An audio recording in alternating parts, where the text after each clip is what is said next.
let's talk about the mind split and how this occurs. When you lay down at night, most people just fall into a dream state, and you're dreaming, and and you're having all these experiences. This is where things are happening, so this becomes the dominant memory at night. Most people just perceive their dreams. Some people say, I don't dream, but yeah, you do. You just don't remember.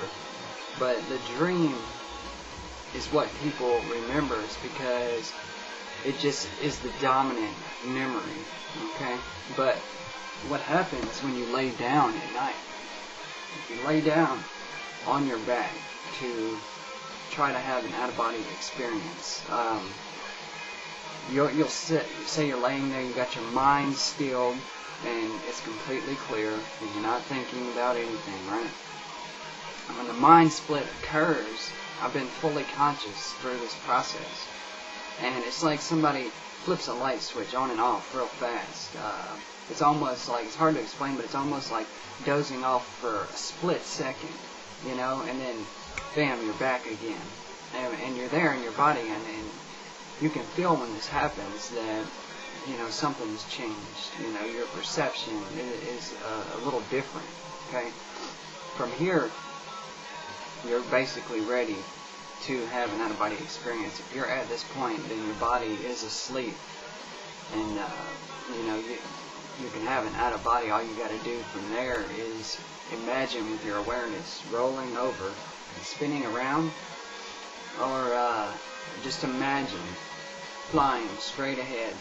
Never try to focus on a vision that you may be giving at the time, because when you try to focus in on it, what you're focusing with is your eyes, and this is going to snap you back to your body and ruin it. So don't pay attention to any vision that you're getting while still in the vicinity of your body. But if you just imagine flying or pulling a rope like this, it's going to pull you right up and out, and you're off. But when the mind split occurs, let's see, your energy, and I felt this as you move out into your expanded energy body, and I'm fully conscious during this process too, it feels like you raise up probably 2 to 4 inches above your body, just slightly out of line with it. You raise upward, and when you do, your chakras will open up, and sometimes it's just a couple chakras and not all of them, sometimes it's all of them, but a steady stream of energy, a real concentrated stream, will start flowing into the chakra. So it's obvious what's going on there, and your energy is charging because the energy is moving in through your chakras. There's nothing else that can be going on. It's charging your energy, But you can have awareness in your expanded energy body, being slightly above your body and seeing. Most people awake in this state, and this is where they claim alien abduction experience and all this crap.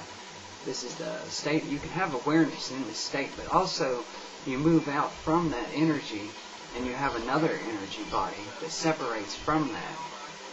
Now, when the mind split occurs, in your expanded energy body, your astral body is inside that, and it's just kind of free floating inside your expanded energy body.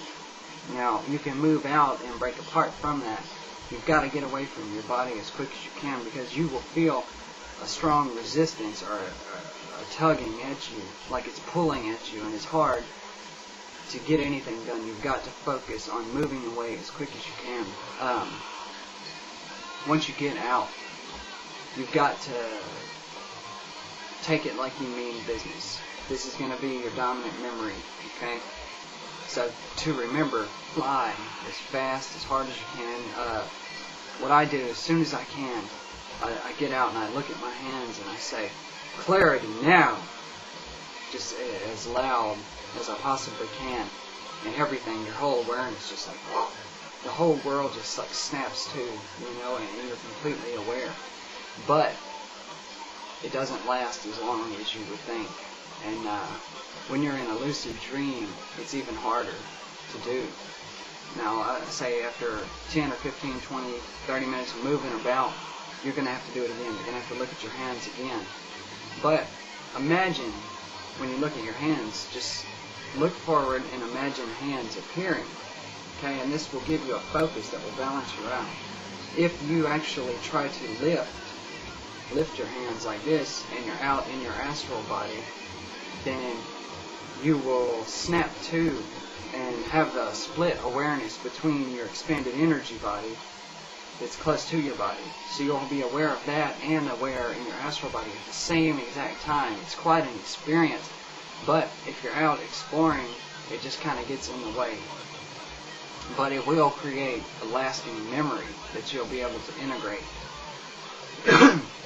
Staying out too long, Robert Bruce gave this advice, and it's good advice. Don't stay out too long, especially when you're just getting started. Try to make your way back as soon as you can. Now, while you're out, you can have awareness and memory in your astral body. You can look at your hands, pull them up, and have an awareness split in your expanded energy body as well. And you can have a dream, all three simultaneously going on at the same exact time. You can come back and integrate yourself, get up, and write down all three experiences separate from each other.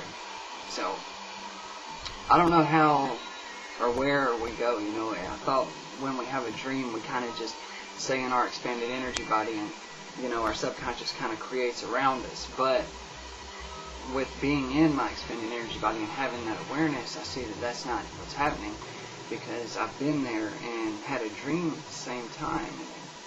Where you go, or where your consciousness goes when you have a dream, I don't know that. But I know that you can have a dream separate from your out-of-body experiences. So it's a separate process. Wherever your consciousness goes, or how it happens, it can be experienced separate from itself. Keep a journal next to you in your bed. You've got to journal it as you're writing down your words. And when I'm out of body, I can think of I know I'm out of body, so I stop when I'm ready to go, and I'll think in my astral body what my keywords are going to be that is going to describe the experience. And I pick out several words, 3, 4, and when I come back, I call out real quick from my body, I snap to, and I come in, and I get up and I write that down, and it's hard remembering even when you're writing the words down, but once you get to the point where you're writing the story out, you'll start writing, and you'll say, oh yeah, this happened, that happened, and you'll continue just adding on and adding on. And I found the density of these bodies that it can only hold so much information. So when we lay back down after the out-of-body experience and you get into a meditative state, as you start, your consciousness moves towards that energy body again. There's more information available in your core self. And as I lay back down after the process, these memories will start shooting back up. Oh yeah, this happened, that happened. Why couldn't I remember that when I was awake in the physical? But it's all stored, in your sub-self, your core self.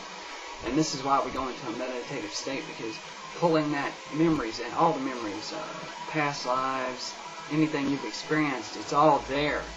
You've just got to be able to remember and pull that up. And these memories will pop in your head, when you're in a meditative state. So,